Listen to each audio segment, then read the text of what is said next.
Welcome back to more of the Fruit of Grisaia. We're on Sakaki's route here, and the last episode she was conflicted over her feelings for her father because her father it seemed like he was genuinely trying to be a good guy, and she kind of heard his side of the story and everything that happened with the scandal and the affair and all that, and he admitted that it was wrong, and so now Sakaki's wondering how exactly to feel about the man. So let's continue on with the story, shall we? A fine spring day just before the rainy season. The sky above was remarkably beautiful. Putting down my brush, I stretched out and muttered a few words to no one in particular. Recently, I'd been getting so absorbed in my art that it was easy to forget the time. There had been a few incidents where I kept my car waiting long enough to cause some anxiety, so I started making a conscious effort to check my watch frequently. I examined my sketchbook. Instead of the sky that I'd been devoted to for so long, today I had painted the rooftop flower bed. After months of obsessively sketching the clouds, the change had taken me by surprise. For a while, I just gazed down at that image, various emotions running through me. I hurriedly gathered up my painting materials and pushed them into my bag. As it turned out, I was a little slow coming home after all. My life changed rapidly after my father's apology. The dinners together that had once been so painful were now something I looked forward to. I talked to him about many things. My art, formerly sketches of the sky in black pencil, had become increasingly colorful work executed with paintbrushes. Even my life at school was shifting ever so slightly for the better. Sakaki-san, 今ちょっといいかしら? 飯田さん? いいわよ. A girl who stood out even among the young ladies in our class, Yaida Kanako, had begun to approach me on a regular basis. ここがちょっとわからないんだけど、教えていただけるかしら? 古文の現代語訳ね。確かにここは難しいわ。ちょっと待ってて。We'd struck up a conversation about our work in art class one day, and had been talking like this pretty frequently ever since. She wasn't quite a friend yet, I would say. But up until then, I'd almost never had actual conversations in school with anyone but the teachers. By my standards, it was an enormous step forward. ありがとう。榊さんの説明には無駄がなくていいわ。そんな、私はただ普通に話しているだけよ。You know, I have a feeling that all this is just a little too good to be true, that there's something bad brewing. You know, I always get that feeling every once in a while, and I don't know. そんなことないわよ。先生とか向いてるかもね。A perfectly normal, unremarkable little scene. But in comparison to the emptiness of my life before then, those moments made every day feel astonishingly fresh and new. お父さん、お帰りなさい。ああ、ただいま、ユミコ。Dad was still an incredibly busy man, obviously. Nonetheless, he would always come home at least a few times every week to have dinner with me, which was a very nice gesture. I used to only see his face during the meal itself, but recently I started greeting him out at the door with a natural smile on my face. 今日はね、飯田さんとずっとお話ししていて。おお、前に言っていた友達のことだね。まだ友達とかじゃないんだけど。Previously, my father had talked and talked while I offered only brief responses, but the situation was largely reversed. I told Dad about everything, every trivial little thing in my life. No matter what the topic, he never failed to hear me out with a smile. That made me very happy. なあ、ユミコ。どうしたの、お父さん。美佐子が治ったら、3人で海外旅行にでも行くか。忙しくてそういうことをしてあげられなかったからな。それとも何か別のことがいいか？私、遊園地がいいな。遊園地？そんなのいつだって行けるだろう。うん、そこがいいの。My father looked mystified. Still, I stuck to my guns. When I was very small and very lonely, the idea of a family visit to an amusement park had enchanted me. I was well past the age to be begging for a trip like that, but that secret yearning had never really gone away. そうか。わかった。父さんの会社の系列にも遊園地はあるからな。それこそ貸し切りで行こうか。Well, what's the fun to having a whole amusement park by yourself? It's the crowds and the atmosphere that make it so enchanting, right? そんなのじゃなくていい。普通にでいいから。ユミコはいつも控えめだな。よし。じゃあミサコが。母さんが治ったら3人で遊園地に行くか。Dad spoke those words with a smile. It was the first time I'd asked him for anything. Even as my days became happier, I'd been careful not to say anything greedy. Anything about the things I wanted. I suppose I couldn't quite believe that tranquil life was real, you know? If I asked too much of the dream, I was afraid it might just fall apart beneath me. 今日は父さんとそんな話をしたと。Here she keeps a journal. In that half year, the size of my diary entries had increased exponentially. Where I used to write about nothing happened again and again, ripping off the bottom of the page for scrap paper, now I was often running out of space before I could cover everything. And in the center of my room, a canvas stood on an easel, surrounded by a colorful array of art supplies, all things I'd purchased and used frequently. もう本当に大丈夫よね。Will something happen again? Will it all fall apart in the blink of an eye? Everything was so peaceful that at times it made me uneasy. Come to think of it, those few days before my mother was scheduled to leave the hospital had felt very much the same. 最後出しておこうかな。I hope this lasts forever.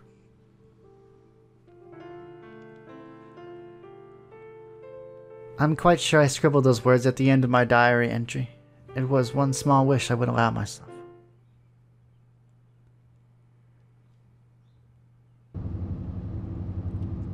The rainy season had come and gone.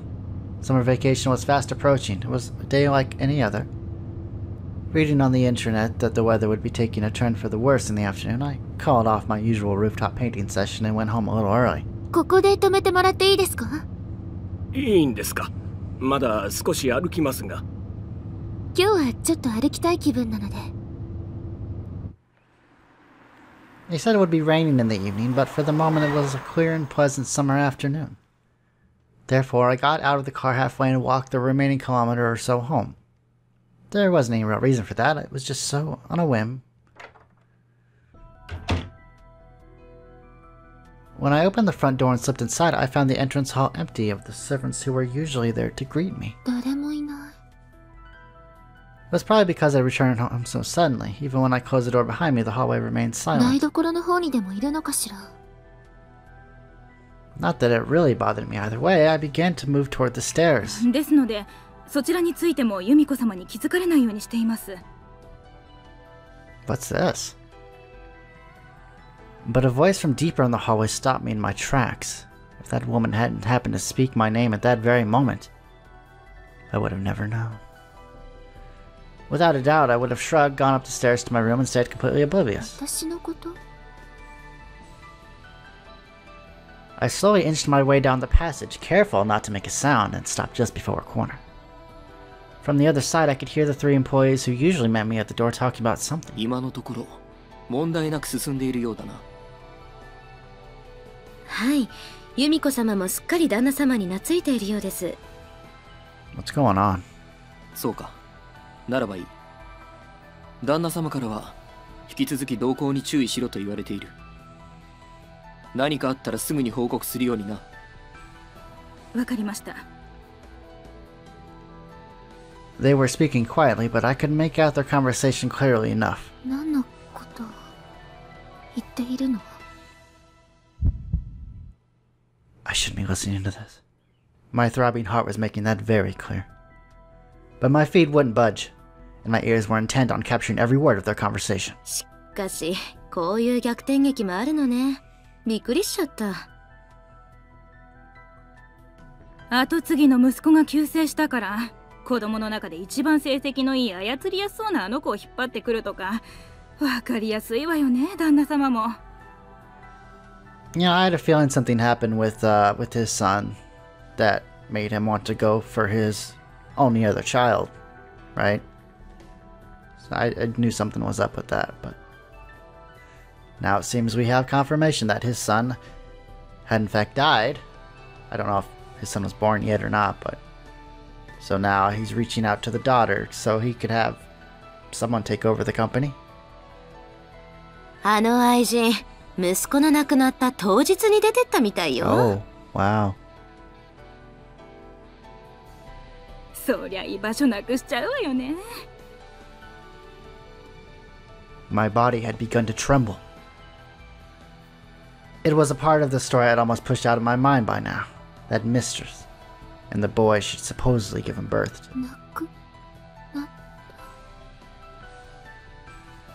I'd always thought it strange.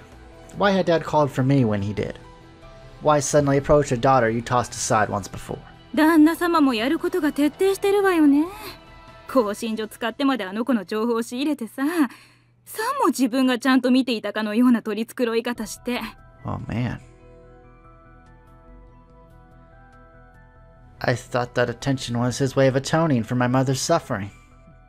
今まで全然興味すらなかったのにね。そういうふりしなきゃあの子に取り入れないから必死なのよ。Wow. Wow. 一種の洗脳プログラムよね、あれ。最初はぎこちなく接するふりして、その後確信をついて打ち解ける。精神科のお医者さんまで呼んで策を練ったそうね。I thought that was his attempt at finally becoming a father to me. それにあっさりと騙されるお嬢様か。No. I simply convinced myself it had to be that way. Deep down, I knew all along that it couldn't possibly have been true. おい、やめないか。そろそろそのお嬢様の戻られる時間だ。Should Yumiko just burst in there? Tell him that she heard everything and... Oh man, I don't know. What do you do in this situation? Like, if it had been you who overheard and found out that your whole little life was pretty much a lie, what would you do? You know, would you remain blissfully ignorant, or would you get down to the heart of the matter? Like, she has a maid here, you know. For any other lifestyle, that'd probably be pretty easy, you know, to tell it. But it's like, she has it so good here, you know. Do you ruin that, or... I don't know. It's a tough call. はいはい。ちょっと前までどうでもいい存在だったのに、道具として利用価値が出た瞬間にこれだもの。すごい世界よね。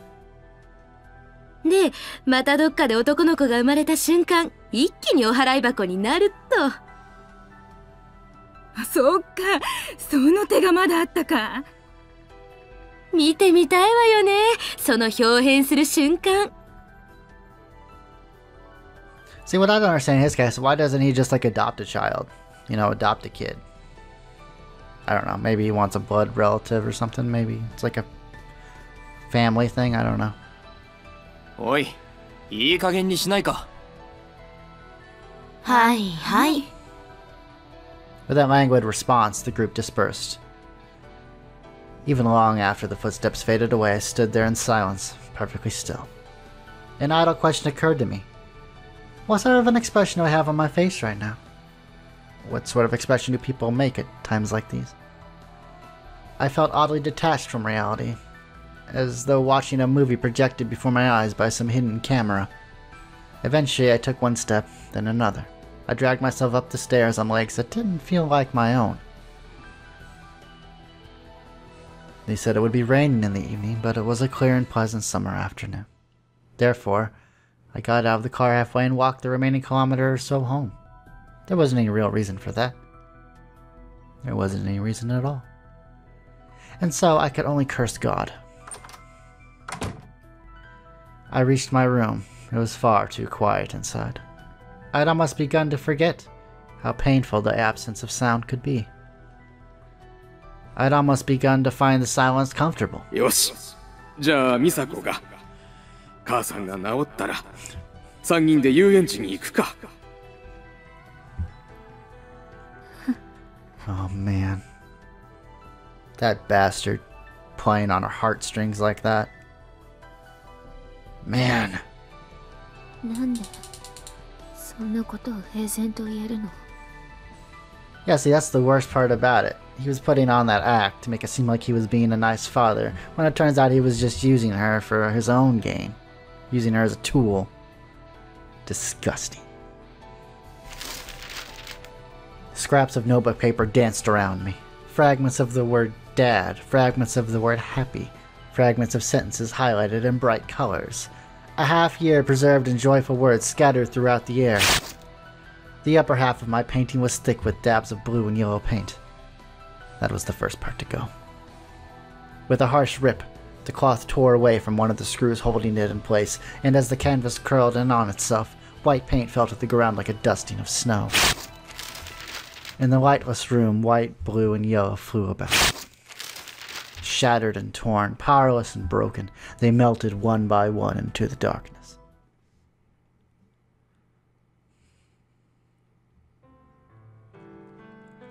Unable to think, unable to act, I endured the night. The time came for me to wake up. Acting on pure reflexive habit, I stood up on unsteady feet and made my preparations. Pathetically enough, there was still a part of me holding on to hope. The house was no longer a refuge, but I'd begun to make a small place for myself at school. I could just make more friends, find people to talk to. Maybe that would be enough. Maybe that would be something. I caught a glimpse of the face I was looking for far from the hallway. Ida-san might be willing. If I kept talking to her, little by little, she might become my friend. Ida-san seemed to be talking to somebody. I peered in through the window. She was sitting at the very center of a group of girls. I'd just have to talk to her later, when she was alone. Sakaki-san って目かけの子なんだって。お父様が。The child of a mistress. Filthy words. The sort of words that almost never left that girl's mouth. The same hateful words they'd printed in the magazine that changed everything. まだちょっとあの子に優しくしておこうかと思うの。え？どうしてそんなことするの？そんな子だったらなおさら無視しておけば。だってそうしたらもっと興味深い話が聞けるかもしれないじゃない。どうやって榊の家に母親が取り入ったのかとか。それでね。For some reason, I thought of fruit hanging from a tree. At first, it ripens and swells on the end of its branch, beautiful and tempting. But in time, its coloration grows impure and unattractive. Its point of connection to the tree begins to creak from the strain. One thread of fiber snaps, then another. The thin line holding it to life and nourishment grows thinner and thinner. And finally, this moment. I heard something fall.